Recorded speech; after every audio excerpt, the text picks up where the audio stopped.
first of all. Welcome, welcome. Happy to see some familiar faces and some new faces. You are here with us for Collective Minds Networks in Action, and this conversation is about power dynamics, which presumably was the draw for all of those many registrations. It's a complex topic, as we well know. I'm Kirsten. I'm Kirsten Tevi. I'm the founder of Collective Minds, and I have my colleague Seema Patel here with me. Always happy to be in a space with her. I'm going to put into the chat a link for some shared slides.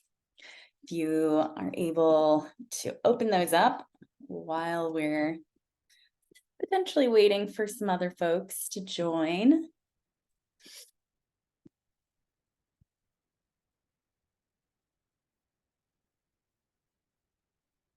Great. Hi, Susan. We're just getting started. Welcome, welcome. We are in these shared slides and we're just waiting a few minutes because we think that others are going to join us. We had a lot of signups for today.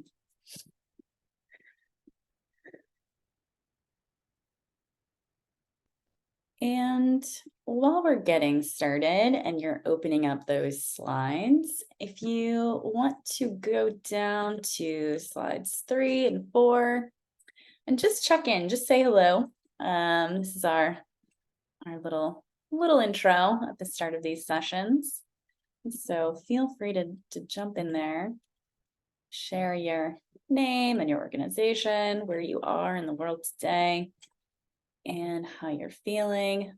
Hopefully it's good, but no pressure. All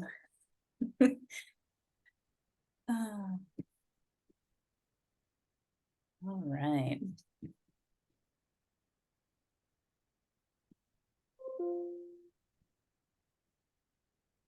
Good.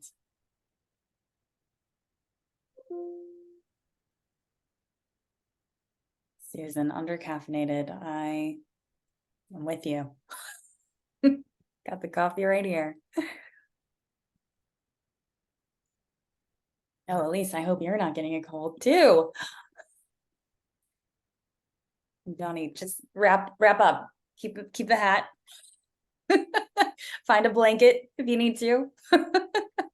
We'll try to make this a really thrilling conversation about power dynamics to keep you all warm. Good. So again, welcome for those that are just joining us. We're just getting started. You are here with me, I'm Kirsten, and my colleague Seema from Collective Minds. We are here today for our Networks in Action on Power Dynamics. And we're working in the shared slides that you have a link to. We had a ton of signups for today, so we might have others join us. But as we are already here, let's go ahead and get started. So if you haven't already and you would like to just introduce yourself and say hello in slide 3 or slide 4, that would be great. And we'll go ahead and move through this. So we have a full agenda for today, talking about this challenge, this issue, this opportunity of power dynamics in networks. So if you go to slide 5, you see our agenda for today. All of our Networks in Action sessions have a similar format. We work through a version of a method. It's actually from a set of methods called Liberating Structures. This is a method that we're going to use that's what, so what, now what. We're going to tweak it a little bit from the original version, but that's how we're going to work through the conversation today. So we will have separate and continuous conversations in response to those 3 questions: what, so what, now what, in thinking about power dynamics. And we will work in breakout groups in a few moments, and we'll do a round of breakouts to talk about the what, which is responding to what do we mean by power dynamics? How are we defining that? What does it look like for us? Then we will come back, and we'll go into new breakouts to talk about the so what, the implications. So if this is how we're thinking about and defining power dynamics, what does that look like for us? What are the implications of that within our networks, in our work? And then finally, we'll come back into the full group and we'll have a brief conversation in response to the question of now what? So where do we go from here? What do we take away from this conversation? What does this mean for us going forward? So that's our plan. That's our agenda for today. And as you may recall, we asked you in your registration and your sign up for this event to share your thoughts. So what we have done here is compiled all of your responses, all of the registration responses in response to the questions that you were asked, and structuring them around these three key questions we have today: the what, the so what, and the now what.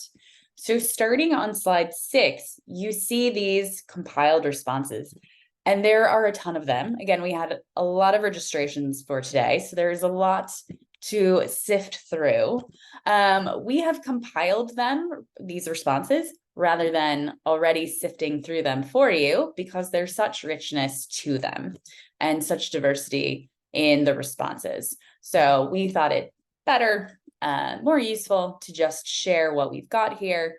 So you see the responses to that first question you were asked in the registration: what are the key power dynamics at play within your network? We framed this as the what. So you see the responses to that question here in slides 6, 7, and 8. So if you want to take a quick look through those, I'm going to just finish my description here, and then we'll give you a couple of minutes also to just look through all of this richness and all of these nuggets here of wisdom. Our next slides, starting at slide 9, we have responses to the next question: what have you tried to do to minimize negative impacts of power dynamics in your network? This is, as we framed it, response to the so what question. So you see responses to that in slides 9, slides 10, slide 11. And then we have some responses to the question of the challenges you have with power dynamics in your network, starting in slide 12, which we're framing as the now what. And then there's an additional question here listed in 15 and 16 from the registration of how do the power dynamics within your network have positive impacts. So we'd probably actually place that up under the so what. So this is how we are thinking about, again, the power dynamics question. These are the responses, as I said, to the registration questions. There's a lot of richness here, as you're seeing. Again, what we're going to do is work in small groups, a couple of small groups, to have some more in-depth conversation about these topics and these questions of the what and the so what. So let's take a few minutes before we move into the first breakout group to look at the responses here, because there is so much richness. We need a couple minutes, I'm assuming, to take a look through it. So in a few minutes, in 4 or 5 minutes, we'll move into our first round of breakouts to respond to this question of what. What do we mean by power dynamics? How do we define that in the context of our networks? But let's take a moment first to look through these slides, specifically the responses to this what question, slides 6, 7, and 8. And if you want to keep going, that's also fine. But let's just take a moment before we go into the groups so you have a starting point from these shared notes.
For those that are just joining us, we're working in some shared slides that Seema will share the link to in the chat.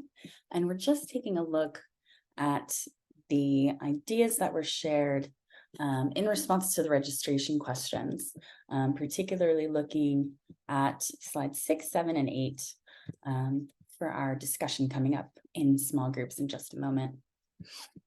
We'll take about another minute just to look through this.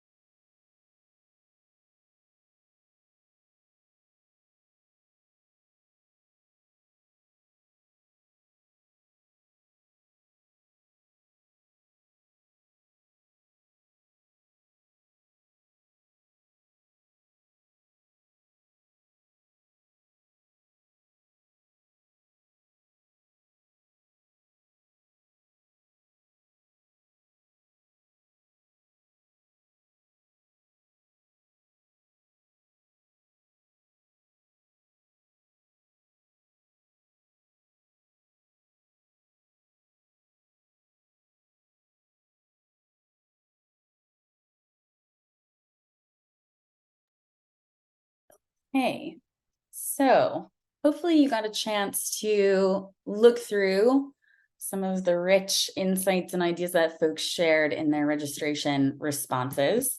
We're going to move into this first round. So as you saw, again, up in the agenda slide, we're moving through the questions, what, so what, now what? So these first breakouts are going to focus on the question of what. So what do we mean by power dynamics? How are we defining that? What does that mean to us? What does it look like? So we're focusing on definitions, the what. So that's what you're going to do in this first round of breakouts. We want to please capture your conversations. We always write a summary blog from these events afterwards. And so we integrate the ideas that you have shared so we can share them back out with the world. So we'd ask that you please capture your conversations. If you scroll down, there are slides already set up for you from slide 18. So for this first round of breakouts, you've got slide 18, 19, and 20, whichever your group number is. The slide is labeled with that number. And we'd ask you to please capture your thoughts in that slide. So we're going to spend 10-ish minutes, 10, 12 minutes in the first round of breakouts. Say hello to one another and share your thoughts. Start the conversation with whatever is coming up for you in response to this question of what? What do we mean by power dynamics? Then we'll come back into the full group. Okay, let's do it. Round one. What are power dynamics? What does this mean to us? We'll see you back in a few moments.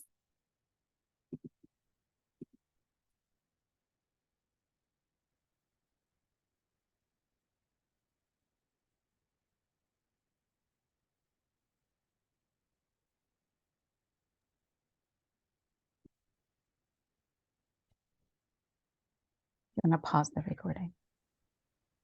I'll go. Sorry, yes, Ishmael.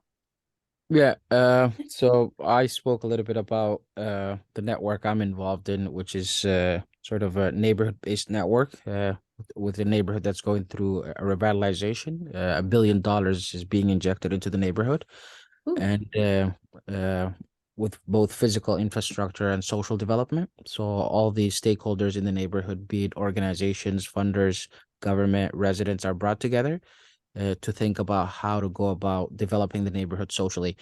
So the power dynamics that are in play for us is those with experience and expertise, the social service providers, residents who have lived experience, but sometimes are seen as not able to get things done or need their capacities built.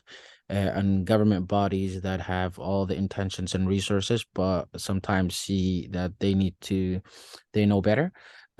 So it's a very messy process, and sometimes the organizations don't conceive themselves as part of a network. Sometimes the network gets used as fulfilling one's organization's mandate, and the power imbalances sits around who gets to do the work, what work gets done, to what end, and for what purposes. and sometimes network goals are sort of done with the organization's intentions as opposed to the network overall. So it's a very messy process, but very exciting nonetheless. Great. Thank you for sharing that. And I saw some nodding heads at different points, not just my own head. Anyone want to jump in and share what you were perhaps nodding about? What might have resonated with you?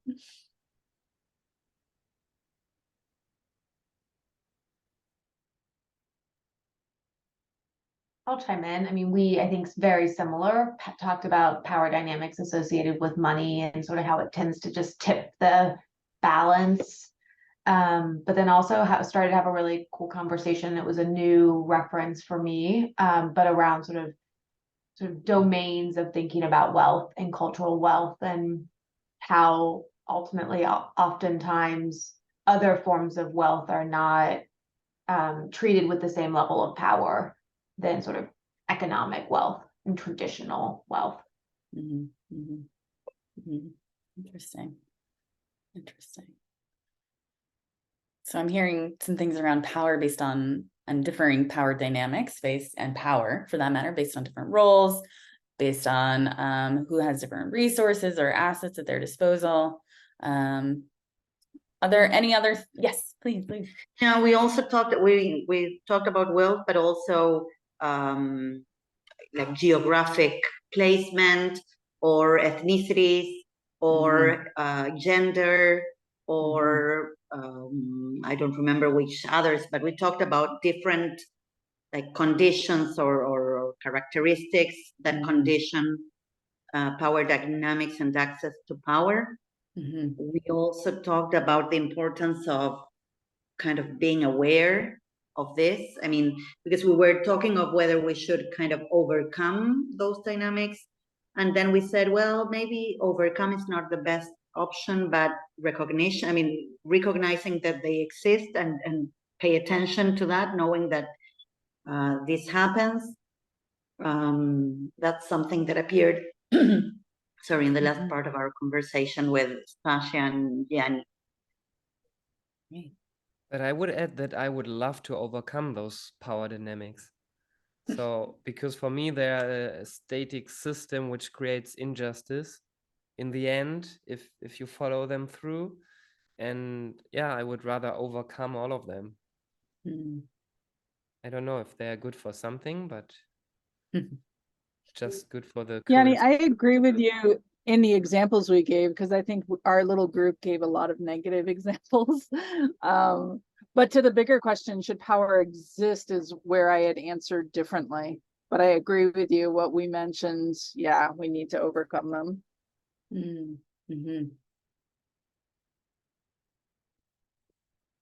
Any other thoughts or reflections?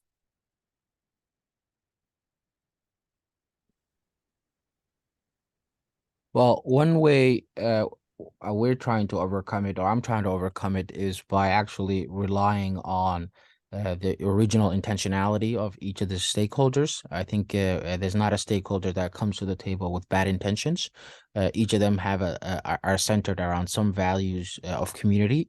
And sometimes when we're in the weeds of the jungle fighting about a particular issue or a particular agenda, that gets lost. And sometimes bringing back to values and having conversation about that intentionality and how that could help us problem solve the given issue. Sometimes that helps break the ice, and compromises can come to mind. And these are ongoing, so it's not always that happens. I'm thinking about the comments around eliminating power dynamics, and I think that is a lofty goal. But I question how achievable it is. If your network's anything like mine, people are constantly coming and going from it. And so I think we can do our best to create norms and share those values with newcomers, but they're all coming in with past experiences around their expectations of the power dynamic. With the funder grantee one, for example, maybe they've gotten funding from other sources. They bring a lot of past experiences to the table. So I think the best we can do is really share those values, share those norms, try to build the relationships and the trust, but also know that people are coming in with their own air quotes baggage. And we may, I think the best we can do is probably mitigate the power dynamics and be intentional, as someone else was saying. Yeah, I agree with Carissa. And I would add that, I mean, we at a certain point, we talked about like the systems that we choose, we as networks or as collectives choose the systems or the structures that we use to make decisions, for example. So it's not the same to have one person be the one to decide, then have two, then have three, then have five, then have 10, then do it collectively. It's not the same to do democratic decisions than consensus decisions. I mean, it has to do with the rules or that Carissa mentioned, and with the structure that we choose. The only thing that I always think of being, again, aware of or paying attention to has to do with the dynamics that we formally choose and write on a paper and agree on, and those that underlie, does that exist? Yeah, underlie, that happen even if we haven't decided. Because I guess all of our networks have beautiful rules in paper and beautiful systems in paper, which do not necessarily reflect on what actually happens. Yeah. This is great. We are most certainly already moving into this second question of so what? What do we do with this? How do we respond? How do we act? How do we operate in this environment of power dynamics?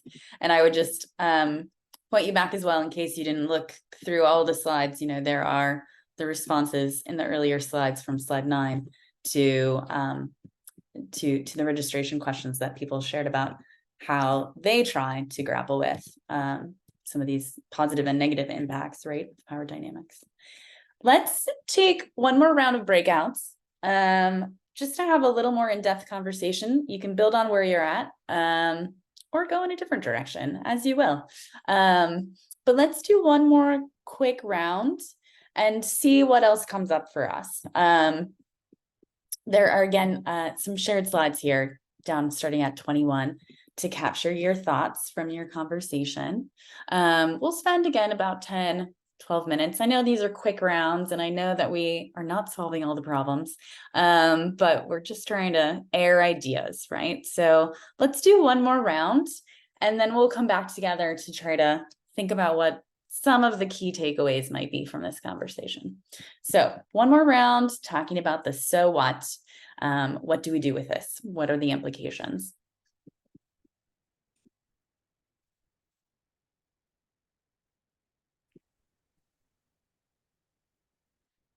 Hello, hello, welcome back.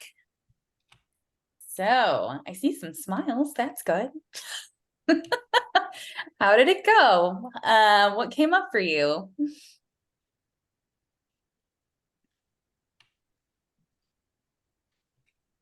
Anybody?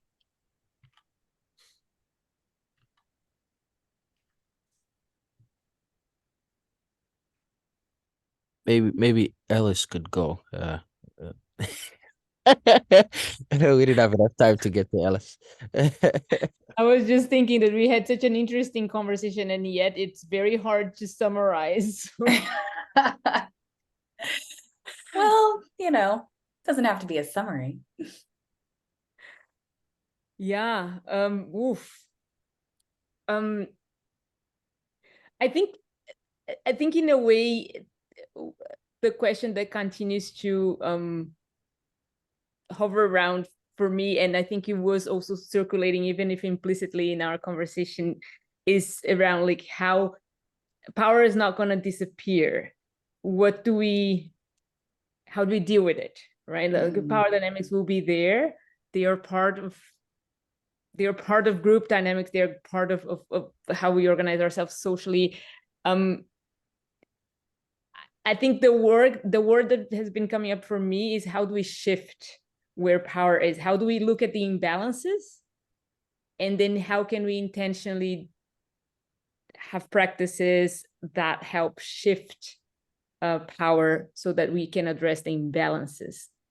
But I think making it go away is, yeah, it's not going to happen, if I say so.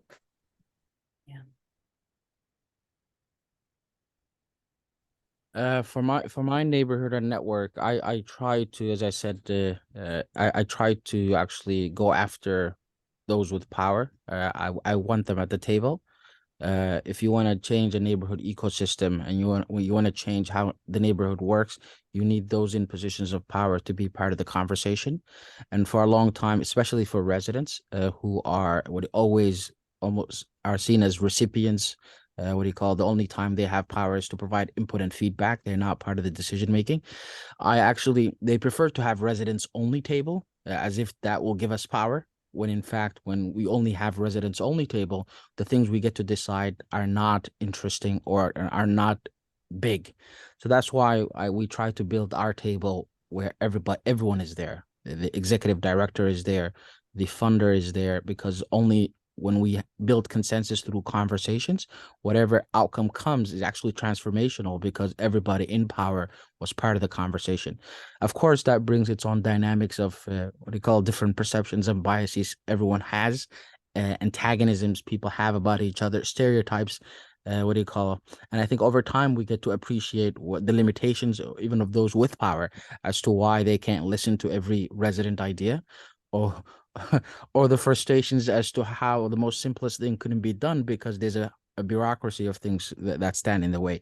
So I try to lean into power and bring all those with power to the table, and at the same and work with them.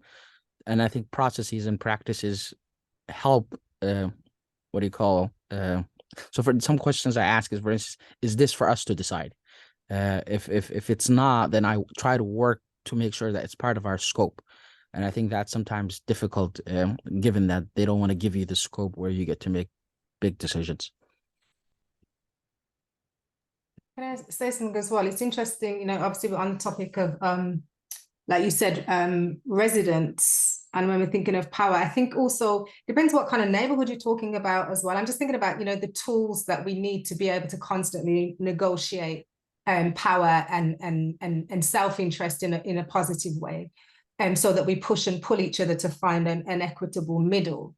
I think that some communities are from day one through school taught not to utilize their power and to know how to negotiate. And so by the time you're an adult and you need to argue for your community in terms of like gentrification type changes and things like that, I can see why sometimes community groups need to have the space where they can generate the right kind of confidence and courage and know-how to be able to then enter into these other spaces with more powerful, traditionally powerful people to negotiate. Because if you take people from a position of not ever being able to do that, or having the opportunity and skills and practice to do that, straight into that, I've seen before people be kind of chewed up and spat out because they're just not ready. So I think there always needs to be these different layers of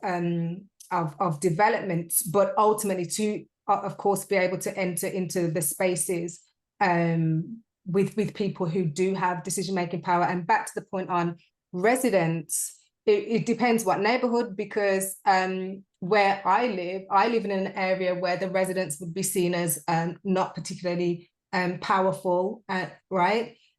But just, a few, half a mile away, we're talking miles in the UK, there are neighborhoods that they are very proactive and you couldn't get anything past the residents there. That would never allow it. They're extremely powerful because they are people who in their day jobs are probably in these more influential positions. So it's not just being a resident somewhere that makes you less powerful. There are so many class differences and economic differences that shape us to be less able to be able to negotiate decisions and power for ourselves and each other.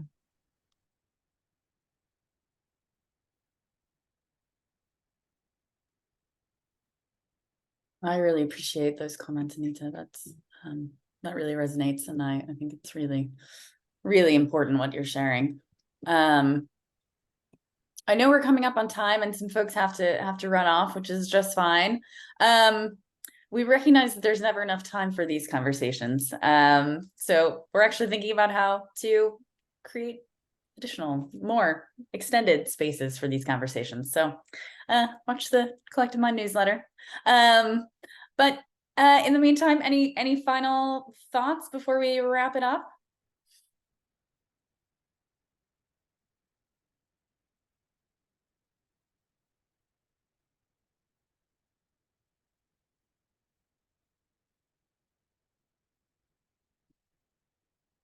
Okay. Well, we will close there, knowing that this conversation is an ongoing one and certainly needs more attention. So thank you for being here. Thanks for participating, being so present, sharing, engaging. Thanks so much, everybody. We'll see you soon. It was nice to meet everyone. Thank you very much. Thanks for being here.